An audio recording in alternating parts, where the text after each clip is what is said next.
Hi, Ruby. Hello, Ansiang. Today we are here to deliver one message. A message? What message are you talking about? Never again. Never again? Can you explain more? We hope that the people in this world never again to become a refugee. A refugee? You mean like the communities of Rohingya and other communities that we look today? Yes. So that thank you for spending time with us today now. So Ruby, who was the editor of No Way Home. Alright, and this is Ansiang, and Ansiang is the writer and the author of the book. Okay. So before we heading to the launching today, Alright, so let's look at a video describing what My Care is all about.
Pada tahun 2010 secara rasmi tercetusnya idea untuk menubuhkan Aqsa Sharif.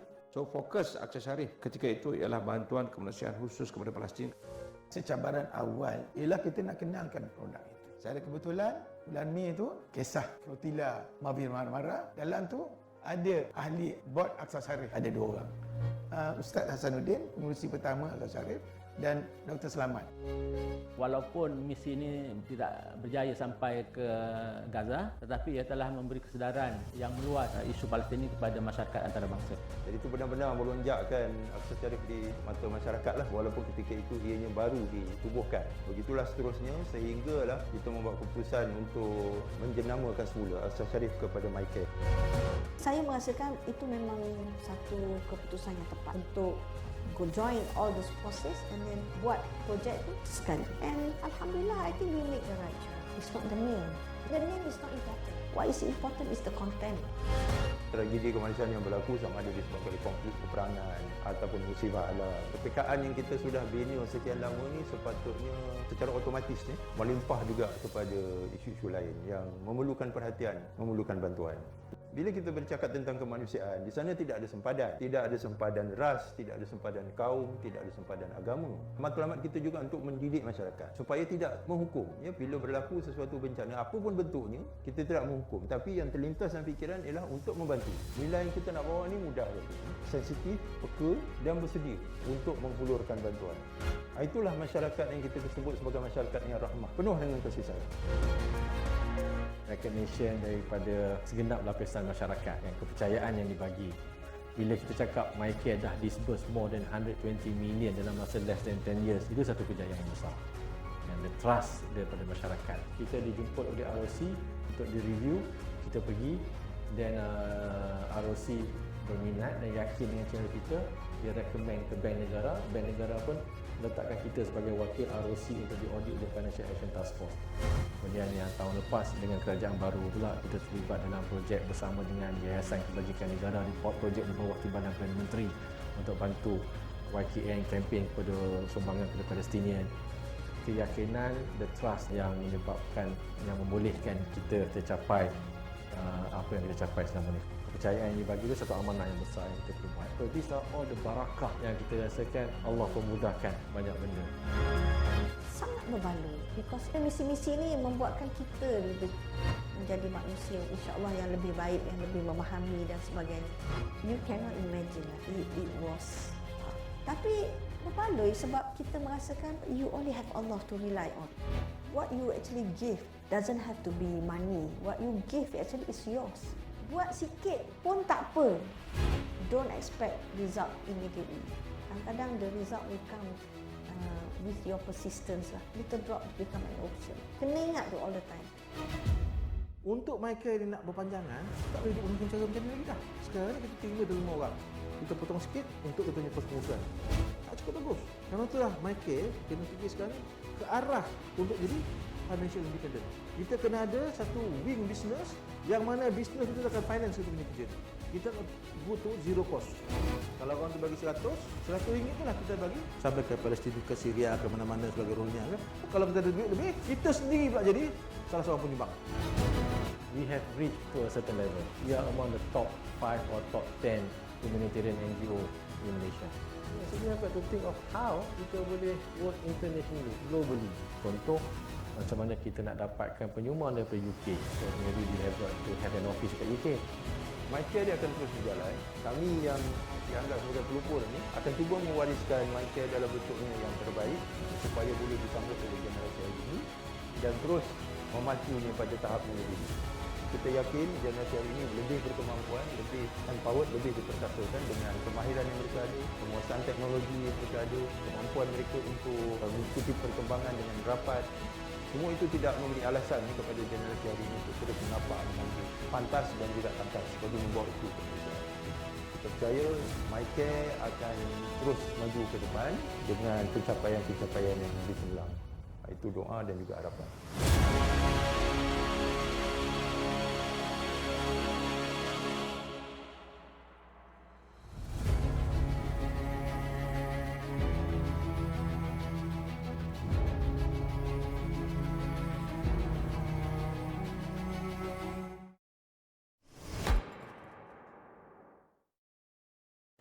Okay, Ansiang, are there any refugees in Malaysia?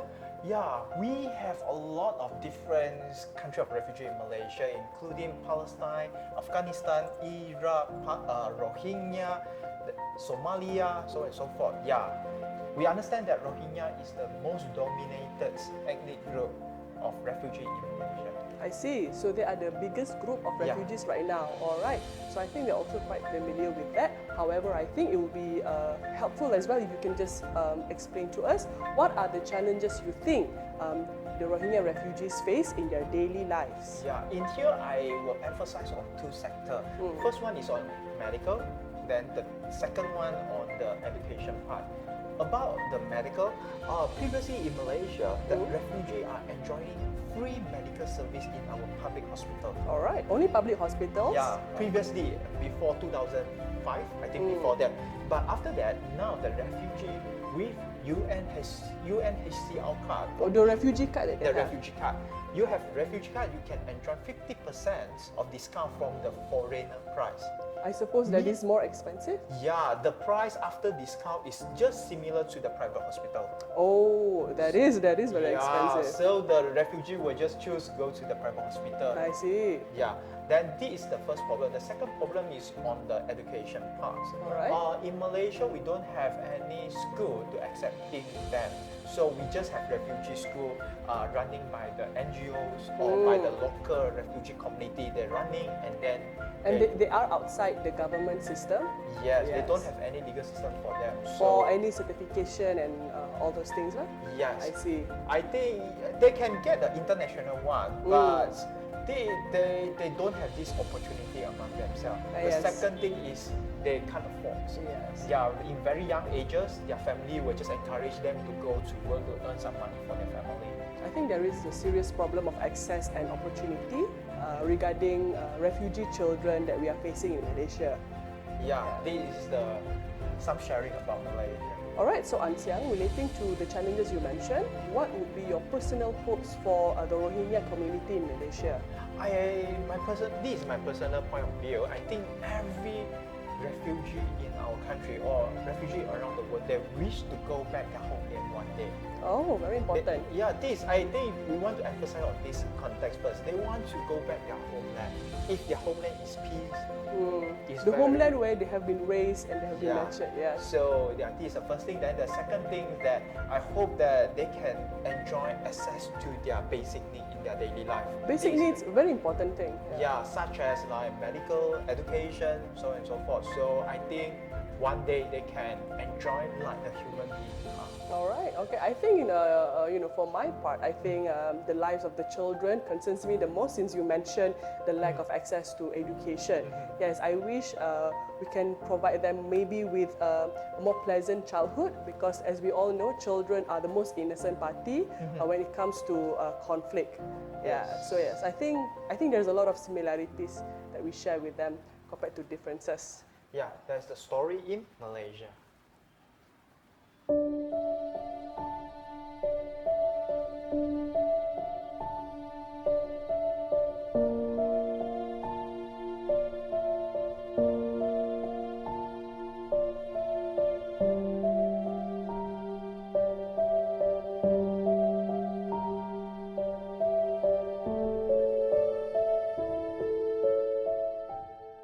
An Siang telah menterjemahkan apa yang beliau lihat sewaktu melawat pelarian Rohingya di kem-kem pelarian di Cox's Bazar dan juga pengalaman dia menyantuni pelarian Rohingya di negara kita di Malaysia. Apa yang saya boleh simpulkan daripada buku ini ialah ianya telah merumuskan suatu bentuk perasaan yang dihadapi secara kolektif oleh kaum Rohingya yang telah mengalami pelbagai bentuk penderitaan, kezaliman, trauma yang meliputi semua peringkat umur daripada seorang nenek yang berusia 70 tahun sehingga seorang kanak-kanak yang berusia awal belasan tahun, bahkan mungkin lebih muda daripada itu. Kalau kita baca apa yang mereka luahkan dalam siri temuduga atau wawancara dengan penulis, kita dapati mungkin tidak ada siapa di kalangan kita yang sanggup berhadapan dengan pengalaman yang mereka lalui, seperti melihat dengan mata kepala sendiri bagaimana kaum keluarga, bagaimana suami dibunuh di depan mata, bagaimana anak-anak dibunuh, dan mereka menyaksikan dengan mata kepala sendiri bagaimana bayi dilemparkan ke dalam api dan sebagainya. Tetapi apa yang menakjubkan yang saya nak kongsi dengan para pembaca nanti ialah kesan daripada penderitaan yang mereka hadapi ini tidak sedikit pun melemahkan semangat. Saya nak cerita bagaimana seorang kanak-kanak yang melihat sendiri pembunuhan di depan mata, yang terpaksa berjalan ratusan kilometer jauhnya untuk menyelamatkan diri dan tidak dapat tidur malam, seringkali diganggu oleh mimpi ngeri kerana terbayangkan pengalaman yang sangat dahsyat yang dia lalui sendiri.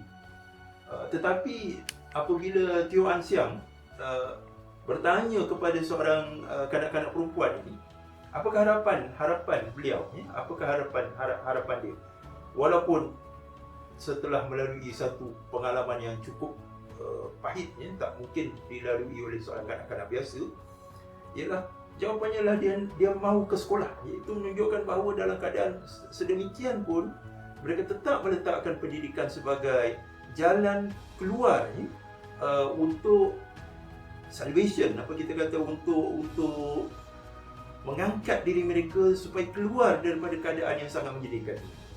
Jadi saya rasa buku ini keistimewaannya ialah dia tidak terlalu banyak yang mengungkapkan tentang latar belakang sejarah, politik dan sebagainya. Itu sudah tentu menimbulkan pelbagai polemik dan juga hujah balas dan sebagainya. Tapi dia terus masuk kepada aspek kemanusiaan yang paling asas, bagaimana masyarakat Rohingya ini berhadapan dengan sebegitu banyak dan sebegitu besar kesan-kesan daripada kezaliman yang tak mungkin dapat ditanggung oleh manusia biasa, sesiapa pun.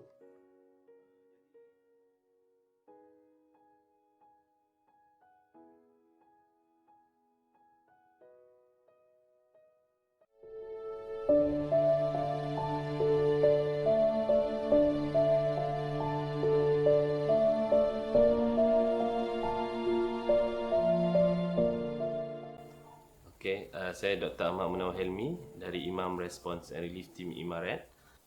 Jadi buku No Way Home ni sebenarnya sebuah buku yang mengisahkan kisah benar dari lapangan dan dia tak ada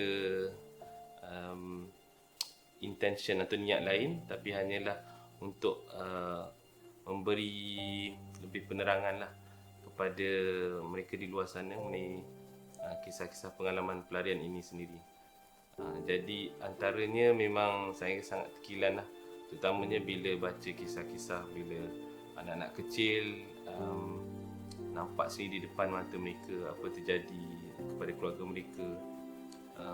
Kita selalu cakap pasal berat mata memandang, berat lagi bahu memikul.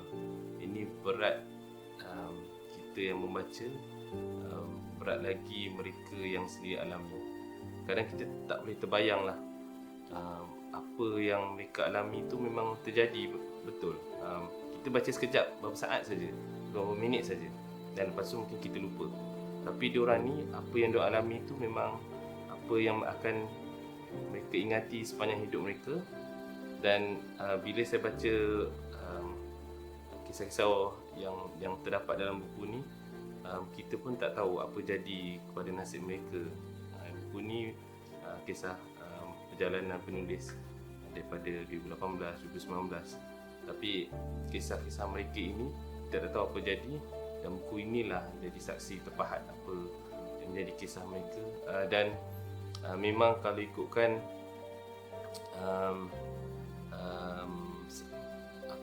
perasaan sedih tu memanglah, tapi dalam masa yang sama saya sendirilah kita akan rasa insaf lah. Walaupun saya banyak kali sendiri, saya dah beberapa tahun jugalah involved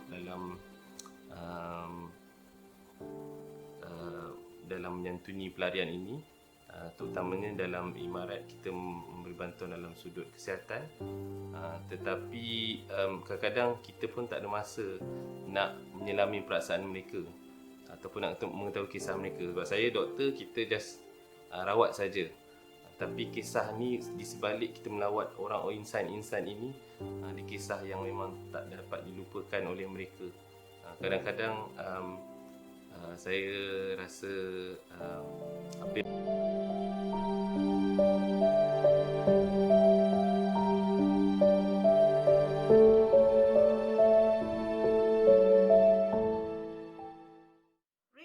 this book brings back my vivid memories of my November 2017 and April 2018 visits to Kutupalong camp in Cox's Bazar, Bangladesh. Textbook ethnic cleansing happened in broad daylight in August 2017 to this world's most deprived and persecuted group of people. I would like to congratulate Mr. Teo Ang Siang for his effort to pen down all these tragic true stories suffered by all the Rohingyas to be part of history that can never be erased. By reading this book, readers would understand the challenges faced by these refugees to move on with their lives in foreign lands. Let us pray that more can be done locally and internationally for the Rohingyans' return to their own homeland of origin, Arakan.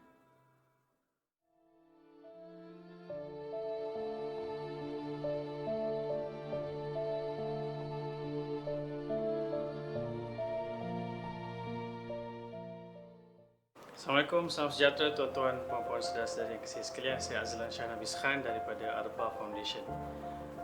United Nations menyatakan bahawa apa yang berlaku di Rohingya adalah textbook ethnic cleansing. Mereka dihapuskan kampung-kampung mereka, mereka dibunuh dan mereka dihalau keluar daripada tempat yang mereka diami ratusan tahun. Dan ramai hari ini dengan liputan media tidak jelas apa yang sebenarnya berlaku, sehingga ke tahap kita berada di satu era orang mula menghina dan mencemuh orang-orang yang menjadi pelarian yang dizalimi ini. Dan pada ketika ini muncul satu buku yang begitu baik. Saya kira No Way Home yang ditulis oleh Teo Ang Siang seorang aktivis masyarakat. Buku ini menghimpunkan kisah-kisah yang didapati daripada turun padang di Cox's Bazar di Myanmar dan juga di Malaysia, bercakap sendiri dengan para pelarian daripada Rohingya, dan kisah-kisah yang dihimpunkan dalam buku ini cukup meruntun jiwa. Kita melihat bagaimana kekejaman yang mereka lalui, trauma yang mereka hadapi, dan keperitan hidup yang sedang mereka lalui dalam berada di kem pelarian terbesar di dunia. Dan itu menyebabkan bila membaca buku ini, di samping kita rasa empati, kita rasa belas kasihan, kita juga bersyukur dengan kelebihan-kelebihan yang Tuhan berikan kepada kita, keamanan, kesihatan yang baik dan segala nikmat yang banyak ini.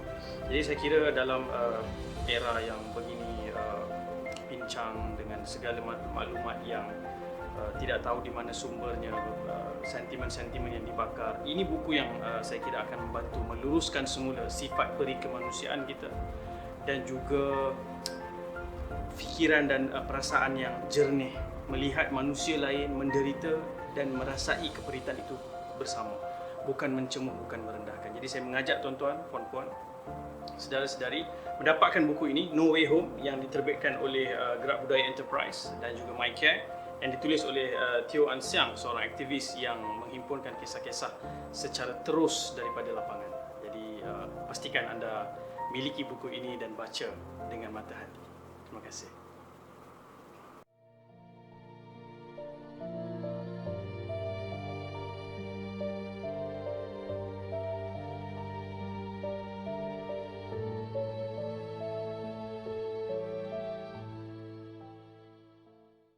Buku ini adalah mengenai kehidupan para pelarian Rohingya.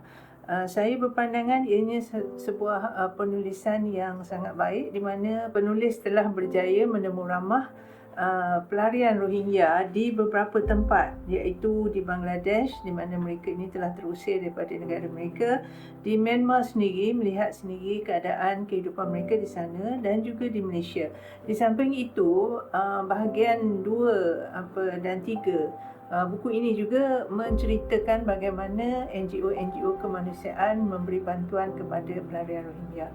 So pada saya ini adalah satu buku yang baik untuk membolehkan kita memahami apakah keadaan sebenarnya pelarian ini. Dan kita semua tahu bahawa kehidupan pelarian ini adalah sangat sukar. Bukan sahaja Rohingya tetapi semua penduduk yang menjadi mangsa kepada where they have to displace from their own country. Mereka ini menjalani satu cabaran kehidupan yang sangat sukar. Malahan walaupun mereka sampai di negara ketiga, iaitu yang menempatkan mereka secara sementara seperti di Bangladesh dan Malaysia, mereka juga berhadapan dengan pelbagai cabaran yang mana sekiranya kita tidak mendengar ataupun membaca dalam buku ini, kita tidak akan dapat menghayati dan memahami situasi yang mereka lalui. So saya amat menggalakkan tuan-tuan dan puan-puan untuk mendapatkan salinan buku ini supaya kita dapat memahami kehidupan mereka, menyelami perasaan mereka daripada temu bual yang dibuat oleh penulis, dan semoga ianya melahirkan satu keinsafan kepada kita dan menggerakkan kita untuk mengambil inisiatif bagi membantu mereka on humanitarian ground, sebagai manusia, dan kita amat bersyukur kerana kita berada di sebuah negara yang aman dan kita mempunyai kehidupan yang baik. Tetapi apakah nasib saudara-saudara seagama kita yang perlu melalui satu kehidupan yang amat mencabar? Buku ini boleh didapati di mana-mana kedai buku ataupun boleh diperolehi melalui online, sama ada di Shopee ataupun di Lazada. So ambillah kesempatan untuk mendapat salinan untuk kita memperkayakan pengetahuan kita dalam isu yang hangat dibicarakan.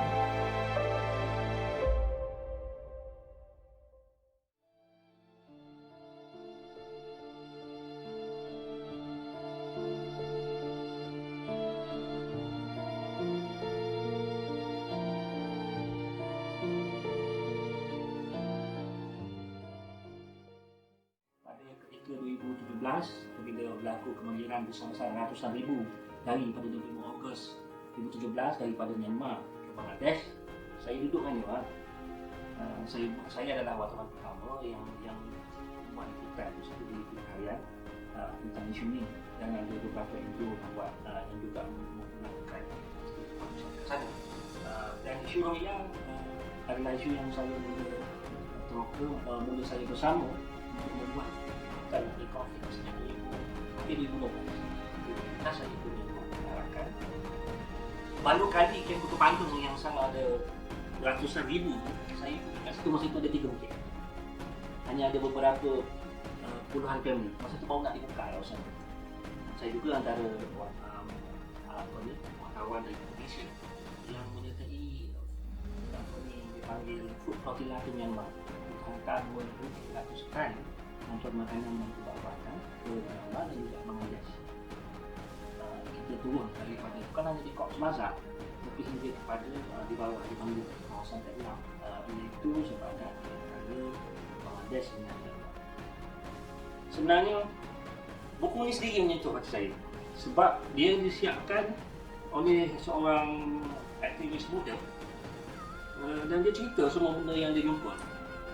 Dia orang kata mungkin dia kompilasi, tapi sebenarnya ini adalah hard work, adalah kerja keras yang mesti kena baca, khususnya orang yang nak mengenali melakukan kerja kemanusiaan, apatah lagi khusus kepada pelajar. Kalau nak kena ini boleh baca.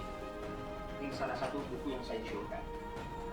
Cuma ada cerita-cerita di dalam buku ni yang agak menarik, terutamanya cerita di Myanmar, cerita di dalam camp, bagaimana daripada orang tua, daripada budak, daripada nenek, daripada lensa seorang suami.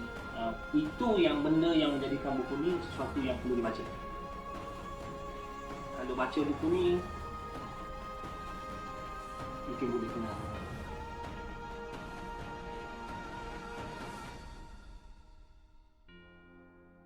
Thank you everyone for joining us today. I hope that you find a lot of benefits and value in the book. I hope we get to learn the stories of humanity and the stories of compassion and kindness. I really hope that the story in No Way Home able to educate or able to share some news stories with the community, the real story and about the Rohingya, the refugee in their homeland or in Malaysia. Yes, because we are covering 3 countries. Yes, so we can have a better understanding before we comment on this current issue. That is very important to have an understanding on what is going on. Yes, so I urge you, maybe you can purchase 1 copy, own it, or call your friends to own it together to enjoy the story.